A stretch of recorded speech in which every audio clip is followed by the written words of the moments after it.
વિદ્યાર્થી મિત્રો, હવે આપણે ત્રીજા ભાગની અંદર જે ચેપ્ટર નંબર 8 છે કુદરતી સંસાધનો, એનો ત્રીજો ભાગ છે જમીન અને તેના પ્રકારો. જમીનના પ્રકારો વિશે આપણે માહિતી મેળવીશું. એમાં જમીનના 8 પ્રકાર આપેલા છે. જમીનના 8 પ્રકાર છે. ICAR ભારતીય ખેત સંશોધન પરિષદ, Indian council agriculture and research, એના દ્વારા ભારતની જમીનને કેટલા અને કયા કયા પ્રકારમાં વહેંચવામાં આવી છે એના વિશેની માહિતી મેળવીશું. તો અહીંયા 8 પ્રકાર આપેલા છે. કાપની જમીન, રાતી કે લાલ જમીન, કાળી જમીન, લેટેરાઇટ કે પડખાઉ જમીન, રણ પ્રકારની જમીન, પર્વતીય જમીન, જંગલ પ્રકારની જમીન, દલદલા કે પીટ પ્રકારની જમીન. આપણે એક એક જમીનના પ્રકાર વિશે જોઈશું. તો સૌથી પહેલાં કાપની જમીન. કાપની જમીન ભારતના કુલ ક્ષેત્રફળના 43% વિસ્તારમાં ફેલાયેલી છે. તમારે 1 માર્ક્સની અંદર પ્રશ્ન પૂછાય કે કાપની જમીન ભારતના કુલ ક્ષેત્રફળના કેટલા ટકા વિસ્તારમાં ફેલાયેલી છે? તો 43%. ખાલી જગ્યામાં પણ આવી શકે. કાપની જમીન ભારતના કુલ ક્ષેત્રફળના ખાલી જગ્યા ટકા વિસ્તારમાં ફેલાયેલી છે. કાપની જમીન ભારતમાં ક્યાં ક્યાં આવેલી છે? તે ઉત્તરના મેદાનમાં, નર્મદા, તાપી, મહા, ગોદાવરી અને કાવેરી નદીના ખીણ પ્રદેશમાં, તેમજ આ બધી જ નદીઓના મુખ ત્રિકોણ પ્રદેશની અંદર કાપની જમીન આવેલી છે. કાપની જમીન નદીઓ દ્વારા નિક્ષેપિત થતા કાપને આભારી છે. કે નદીઓ જે પર્વતીય વિસ્તારમાંથી આવતી હોય તેનો પ્રવાહ ઝડપી હોય છે અને પોતાની સાથે કાપ ઢસડી લાવે છે, અને જ્યારે પ્રવાહ ધીમો થાય ત્યારે ત્યાં પાથરી દે છે. આ રીતે કાપની જમીન તૈયાર થાય છે. તમે ચિત્રની અંદર જોઈ શકશો કે કાપની જમીન એકદમ ફળદ્રુપ હોય છે. ત્યાં સારો એવો પાક પણ લઈ શકાય છે. કાપની જમીનમાં પોટાશ, ફોસ્ફરિક એસિડ તથા ચૂનાનું પ્રમાણ વધારે જોવા મળે છે. પોટાશ, ફોસ્ફરિક એસિડ તથા ચૂનાનું પ્રમાણ કાપની જમીનમાં વધારે જોવા મળે છે. કાપની જમીનમાં નાઇટ્રોજન અને હ્યુમસનું પ્રમાણ ઓછું હોય છે. 1 માર્ક્સના પ્રશ્નમાં પૂછાઈ શકે કાપની જમીનમાં કોનું પ્રમાણ ઓછું હોય? નાઇટ્રોજન અને હ્યુમસ. નાઇટ્રોજનનું પ્રમાણ આ જમીનમાં કઠોળ વર્ગના પાક લઈ વધારી શકાય છે. તો નાઇટ્રોજનનું પ્રમાણ જો વધારવું હોય તો જમીનની અંદર કઠોળ વર્ગનો પાક, જે કઠોળ છે એ પાક લેવાથી નાઇટ્રોજનનું પ્રમાણ વધે છે. કારણ કે કઠોળના પાકની અંદર જે મૂળ હોય છે એ મૂળની અંદર નાઇટ્રોજનનું પ્રમાણ હોય છે. જાયોલિન તત્વ હોય છે કે જેના કારણે નાઇટ્રોજનનું પ્રમાણ વધી શકે છે. તો આ એક સેન્દ્રિય ખાતર તરીકે પણ આપણે ઓળખી શકીએ. કારણ કે આ કઠોળ વાવ્યા પછી આપણે એને જમીનમાં જો દાટી દઈએ તો એક પ્રકારનો લીલો પ્રવાસ મતલબ ખાતર બની જાય, જેમાંથી નાઇટ્રોજનનું પ્રમાણ વધે છે. કાપની જમીન ઘઉં. કાપની જમીનમાં કયા પાક લઈ શકાશે? તો ઘઉં, ચોખા, ચોખાનો મતલબ ડાંગર, શેરડી, શણ, કપાસ, મકાઈ, તેલેબિયા જેવા પાકો માટે કાપની જમીન વધારે અનુકૂળ છે. તો કાપની જમીન કેટલા ટકા વિસ્તારમાં? 43%. કાપની જમીનમાં કોનું પ્રમાણ વધારે જોવા મળે? પોટાશ, ફોસ્ફરિક એસિડ, ચૂનાનું પ્રમાણ. કોનું પ્રમાણ ઓછું જોવા મળે? નાઇટ્રોજન અને હ્યુમસ. નાઇટ્રોજનનું પ્રમાણ વધારવા શું કરવું પડે? કઠોળ પાક વાવવો પડે. બીજો પ્રકાર જોઈએ કાળી જમીન. તમે આખું ચિત્ર જોઈ શકતા હશો. જે જમીન ઉપર જ મેં લખાણ લખ્યું છે એ જમીન કાળી છે. તો ભારતમાં કાળી જમીન કુલ ક્ષેત્રફળના લગભગ 15% ક્ષેત્રમાં ફેલાયેલી છે. આ પણ તમારે 1 માર્ક્સની અંદર પ્રશ્ન પૂછાય કે કાળી જમીન ભારતમાં કેટલા ક્ષેત્રફળમાં છે? તો 15%. કાળી જમીનના નિર્માણમાં લાવાયુક્ત ખડકો તથા આબોહવા મુખ્ય ભૂમિકા છે. લાવાયુક્ત ખડકો અને આબોહવા કાળી જમીન બનાવવા માટે મુખ્ય ભૂમિકા ભજવે છે. કાળી જમીનનો ઉદ્ભવ દખ્ખણના લાવાના પથરાવાથી થયો છે. એટલે કે દક્ષિણ ભારતની અંદર આપણે જોઈએ કે જ્યાં મોટાભાગની જમીન કાળી જોવા મળે છે.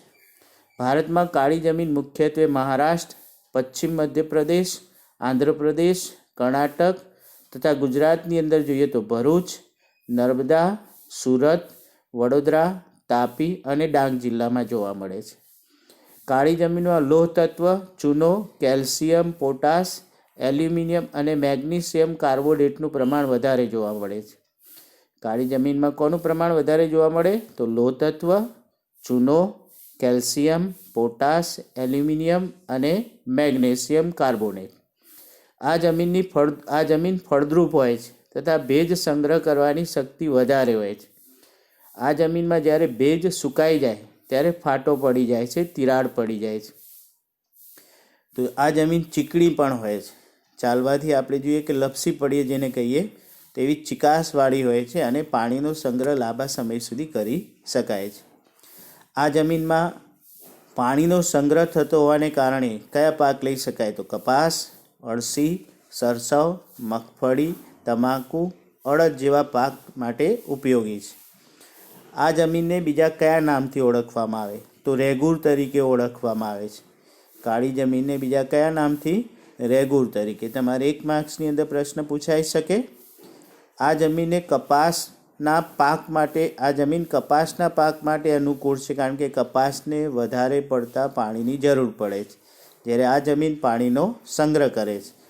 એટલા માટે એને કપાસની કાળી જમીન તરીકે પણ ઓળખવામાં આવે છે. તમારે 2 માર્ક્સની અંદર પ્રશ્ન પૂછાય કે કાળી જમીનને કપાસની કાળી જમીન શા માટે કહેવામાં આવે છે? તો આપણે વિસ્તારપૂર્વક લખવું પડે કે આ જમીનમાં પાણીનો સંગ્રહ લાંબા સમય સુધી રહે છે, એટલે ભેજ સંગ્રહ કરવાની શક્તિ વધારે છે, જ્યારે કપાસને વધારે પાણીની જરૂર પડે છે. એટલા માટે કપાસ આવી જમીનમાં વાવવાથી લાંબા સમય સુધી એને પાણી મળી રહે અને એનો વિકાસ પણ થઈ શકે. એટલા માટે કાળી જમીનને કપાસની કાળી જમીન કહેવામાં આવે છે. ત્યાર પછી જોઈએ રાતી લાલ જમીન. ચિત્રની અંદર તમે જોઈ શકતા હશો કે જે ખેડાણ કરેલું છે ટોટલી લાલ જમીન છે, રાતી જમીન દેખાય છે. તો ભારતમાં રાતી લાલ જમીન કુલ ક્ષેત્રફળના લગભગ 19% ક્ષેત્રફળમાં ફેલાયેલી છે. આ પણ તમારે 1 માર્ક્સની અંદર પ્રશ્ન પૂછાઈ શકે કે ભારતમાં રાતી જમીન કુલ ક્ષેત્રફળના કેટલા ક્ષેત્રફળમાં છે? તો 19. રાતી લાલ જમીન દક્ષિણના દ્વીપકલ્પીય પ્રદેશમાં રાજસ્થાનમાં જોવા મળે છે. દક્ષિણના દ્વીપકલ્પીય પ્રદેશ અને રાજસ્થાન ત્યાં જોવા મળે છે. રાતી લાલ જમીનનો લાલ રંગ તેમાં રહેલ ફેર્રિક ઓક્સાઇડની હાજરીને કારણે જોવા મળે છે. તમારે 1 માર્ક્સની અંદર પ્રશ્ન પૂછાય કે રાતી લાલ જમીન છે, રાતી કે લાલ જમીન, એનો લાલ રંગ શા માટે છે? તો ફેર્રિક ઓક્સાઇડની હાજરીને કારણે એનો રંગ લાલ જોવા મળે છે. આ જમીન નીચે જતાં પીળા રંગમાં ફેરવાય છે. ઉપર લાલ દેખાય છે પણ નીચે જાય તો પીળા રંગમાં હોય છે. રાતી જમીનમાં ચૂનો, કાંકરા તથા કાર્બોનેટ જોવા મળતા નથી. આ જમીનમાં મેગ્નેશિયમ, ફોસ્ફેટ, નાઇટ્રોજન અને પોટાશની ઉણપ જોવા મળે છે. તો આ જમીનમાં કોની ઉણપ જોવા મળે? તો મેગ્નેશિયમ, ફોસ્ફેટ, નાઇટ્રોજન અને પોટાશ. રાતી કે લાલ જમીન બાજરી, કપાસ, ઘઉં, જુવાર, અળસી, મગફળી, બટાકા જેવા પાકો માટે ઉપયોગી છે. આગળ જોઈએ આપણે લેટેરાઇટ પડખાઉ જમીન. બાજુના ચિત્રમાં તમે જોઈ શકતા હશો કે કાપ ઢસડીને એક જગ્યાએ બીજી જગ્યાએ જતો રહે છે. તો એ ઢસડીને કાપ બીજી જગ્યાએ જાય એના કારણે એનું પડ બદલાઈ ગયું, જમીનનું પડ બદલાઈ ગયું છે, જેને પડખાઉ કહેવાય છે, જે વધારે ફળદ્રુપ હોતી નથી. લેટેરાઇટ શબ્દ લેટિન ભાષાના લેટર શબ્દ પરથી બન્યો છે, જેનો અર્થ ઈંટ થાય છે. આ તમે જુઓ કે 1 માર્ક્સની અંદર પ્રશ્ન પૂછાઈ શકે કે લેટેરાઇટ શબ્દ કઈ ભાષાના શબ્દ ઉપરથી બનેલો છે? તો લેટિન. અને કયો શબ્દ? લેટર. એનો અર્થ શું થાય? ઈંટ. લેટેરાઇટ જમીનનો લાલ રંગ લોહ ઓક્સાઇડને આભારી છે. કોને? લોહ ઓક્સાઇડ. આ જમીન હોય ત્યારે માખણ જેવી મુલાયમ થાય છે. જમીન જ્યારે ભેજવાળી હોય છે ત્યારે માખણ જેવી મુલાયમ હોય છે અને સુકાય ત્યારે સખત બની જાય છે. આ જમીન ભેજવાળી હોય ત્યારે માખણ જેવી હોય અને સુકાઈ જાય ત્યારે સખત બની જાય છે. આ જમીનનું નિર્માણ સૂકી અને ભેજવાળી આબોહવાના પરિવર્તન તથા સિલિકામય પદાર્થોના નિર્માણથી થાય છે.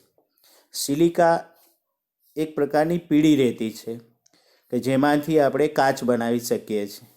તો આ સિલિકામય પદાર્થોના નિર્માણથી આવી જમીનનું નિર્માણ થયેલું હોય છે. આ પ્રકારની જમીન મુખ્યત્વે ભારતના દ્વીપકલ્પીય પ્રદેશના ઊંચાણવાળા ભાગમાં જોવા મળે છે. કેમ ત્યાંથી જ્યારે પાણીનો પ્રવાહ આવતો હોય એટલે ઝડપી હોય તો એ પાણીનો પ્રવાહ ઉપરની ફળદ્રુપતાને ખેંચીને બીજી જગ્યાએ લઈ જાય છે. એના કારણે એની ફળદ્રુપતા ઘટી જાય છે. આ જમીનમાં લોહ તત્વ, પોટાશ અને એલ્યુમિનિયમનું પ્રમાણ વધારે જોવા મળે છે. આ જમીનની ફળદ્રુપતા ઓછી છે છતાં તેમાં ખાતરનો ઉપયોગ કરી કપાસ, ડાંગર, રાગી, શેરડી, ચા, કોફી, કાજુ જેવા પાક લઈ શકાય છે. કારણ કે ફળદ્રુપતા ઓછી હોય તો સ્વાભાવિક છે કે એમાં ખાતર નાખવું પડે. ખાતર નાખવાથી ફરીથી ફળદ્રુપતા આવી શકે. પણ આ જમીન ઢોળાવવાળા પ્રદેશમાં હોવાને કારણે જ્યારે પણ વરસાદ આવે ત્યારે જમીનની ફળદ્રુપતા ઓછી થાય છે, મતલબ કે તે ખેંચાઈને બીજી જગ્યાએ ચાલી જાય છે. રણ પ્રકારની જમીન ચિત્રમાં જોઈ શકતા હશો તમે કે આખી જમીન રણ પ્રકાર છે.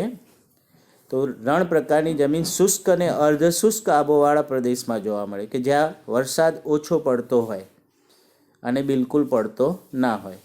આ જમીનમાં ક્ષાર દ્રવ્યનું પ્રમાણ વધારે હોય છે. ક્ષાર દ્રવ્ય જે ખારાશવાળો ભાગ કહી શકીએ આપણે.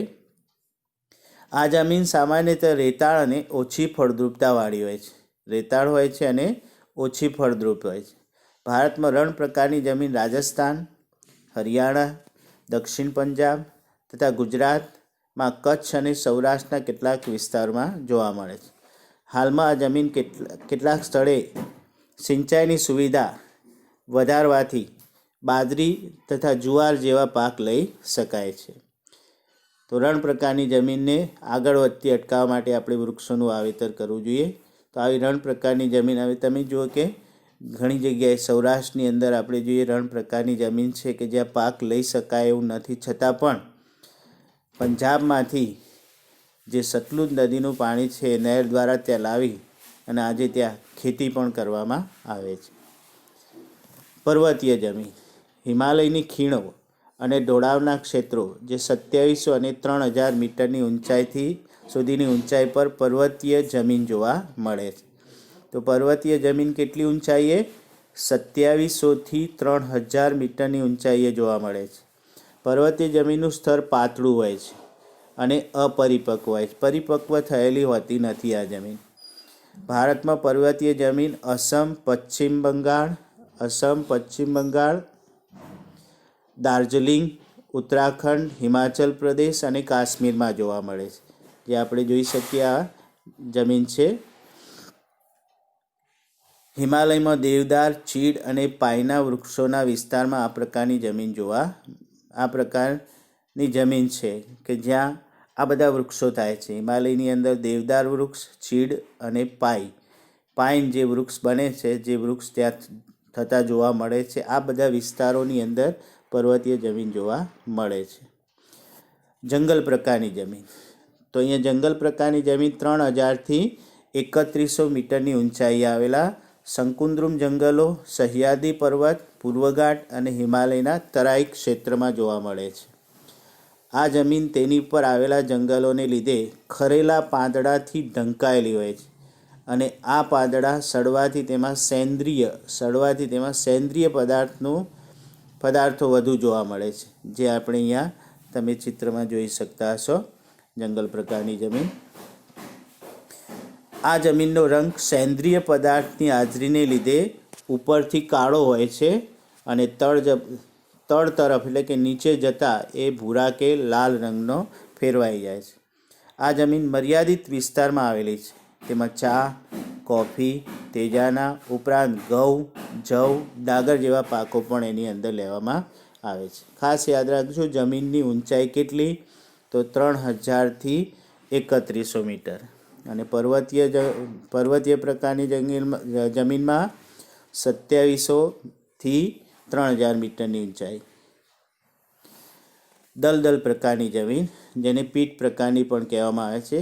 જમીન ભેજવાળા વિસ્તારમાં, કયા વિસ્તારમાં? ભેજવાળા, અને જૈવિક પદાર્થોના સંચયથી થાય છે. વર્ષા ઋતુમાં પાણીમાં ડૂબેલી હોય છે. વર્ષા ઋતુમાં પાણીમાં ડૂબેલી હોય છે. આ જમીનમાં જૈવિક પદાર્થ તથા ક્ષારોનું પ્રમાણ વધારે હોય છે. ફોસ્ફેટ અને પોટાશનું પ્રમાણ ઓછું જોવા મળે છે. ભારતમાં આ પ્રકારની જમીન ઓડિશા, તમિલનાડુના કિનારાના વિસ્તારો, ઉત્તર બિહારનો મધ્ય ભાગ, ઉત્તરાખંડના અલમોડા જિલ્લાની અંદર આ પ્રકારની જમીન જોવા મળે છે, જે તમે આ ચિત્રમાં જોઈ શકતા હશો. આ જમીનમાં ડાંગર પાક લઈ શકાય છે, કારણ કે પાણી ભરેલું રહે છે, એટલા માટે ડાંગરનો પાક લેવો બહુ અનુકૂળ છે. તો દલદલ પ્રકારની જમીન અને પીટ પ્રકારની જમીન જોઈ. તો આપણે અહીંયા 8 પ્રકારની જમીન જોઈ. તો 8 પ્રકારની જમીન 2 માર્ક્સની અંદર, 3 માર્ક્સની અંદર અલગ અલગથી પૂછાઈ શકે, 1 માર્ક્સમાં પણ પૂછાઈ શકે.